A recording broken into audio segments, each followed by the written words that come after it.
country club and met a comet was King Philip, a native that tragically clashed with the Europeans in the King Philip War. So I love my Rhode Island history. And as you think about Rhode Island and all the unemployment, unacceptably high unemployment, and unacceptably big budget gap that we have leading the nation in some of these categories, I like to think about the positive things also, not unmindful of the challenges we have ahead.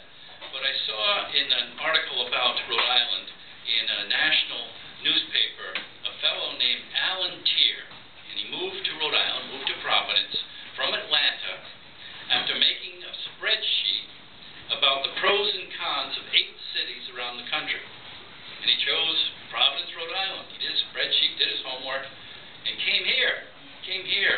And then in that same article, there was a woman named Marjorie Garrison who moved here from New York, and she said, it has so much about Rhode Island. It has so much going for it, and so much of that is still under the surface in a lot of ways. I think people here believe that once you crack it open, anything is possible. So that's our challenge we have. Crack it open.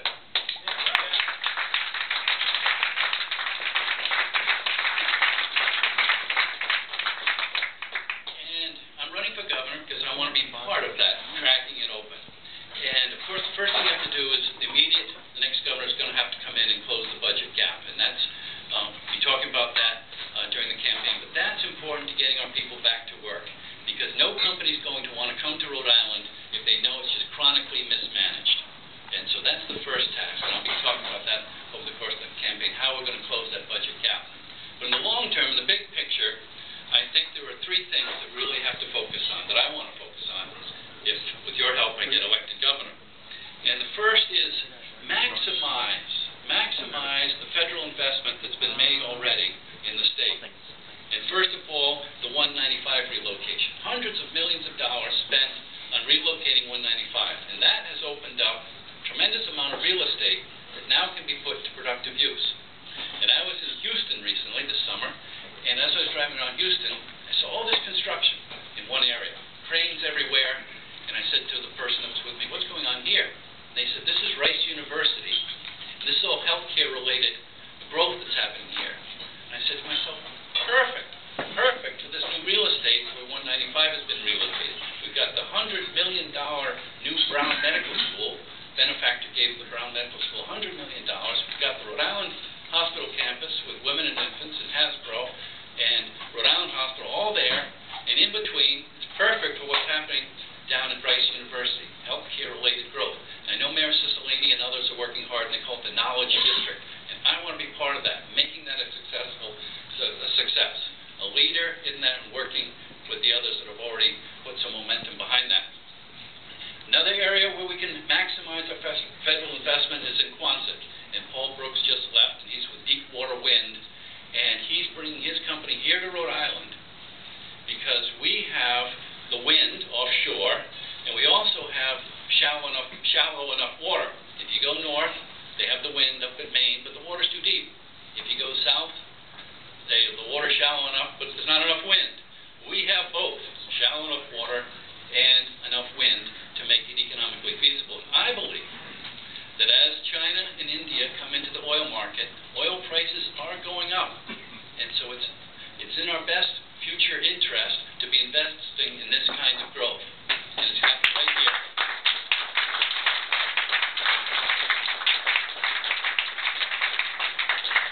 China's got 1.3 billion people. India has 1 billion people. The 3rd most populous country in the world is the United States with 300 million.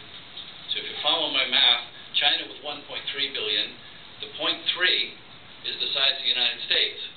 And so when these two fast-growing economies, behemoths, China and India, start sticking their straw into the oil finite resources, obviously prices eventually are going to go up. So it's in our best interest, as I said, to be in the forefront of investing in this green energy.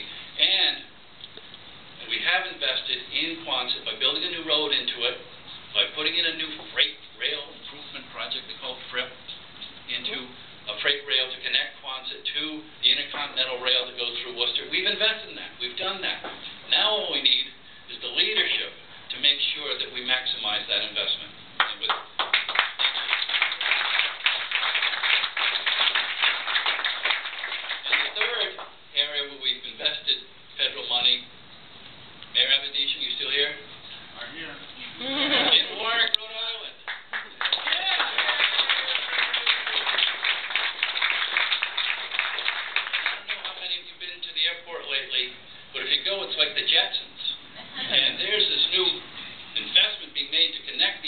airport to a new train station on the coronary artery, which is the Amtrak line running between Washington and Boston, the most heavily populated corridor in the country.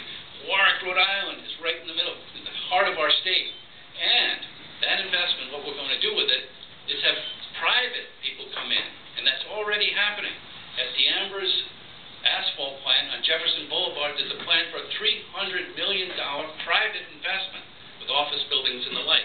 But as we go forward and working with Mayor Abedisian, having the leadership to maximize what's happening at the intermodal station in Warwick, Rhode Island.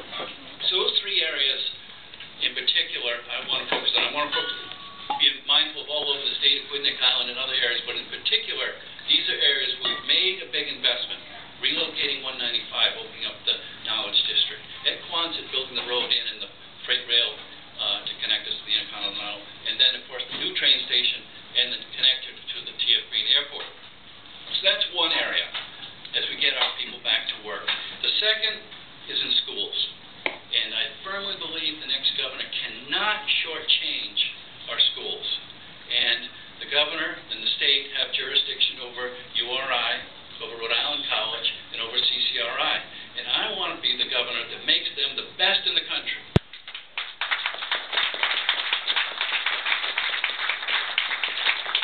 I want to care about these schools and make sure they have the funds and the energy and the motivation to be the best in the country. And also,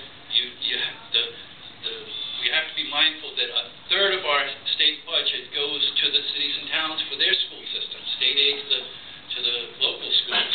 And if we're cutting state aid, most of 70% of that state aid goes to the schools, you know what's happening. Pretty soon you're cutting the sports, you're cutting the art, you're cutting the music. I'm not going to stand for that as the next governor.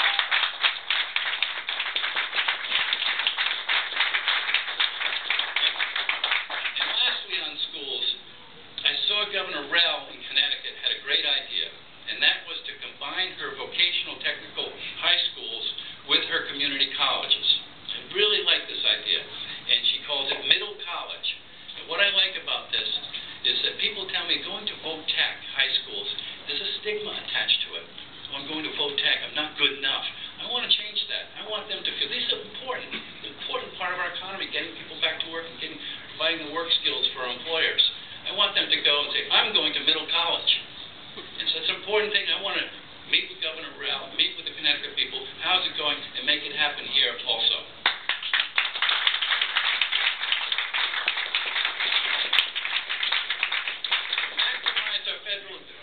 Maximize the investment we've made, as I said, work on our schools here in Rhode Island, and then thirdly, ethics. We have to change the perception that people have outside of Rhode Island about Rhode Island. And all I can say simply is your next governor will have the highest ethical standards, the greatest transparency of any state.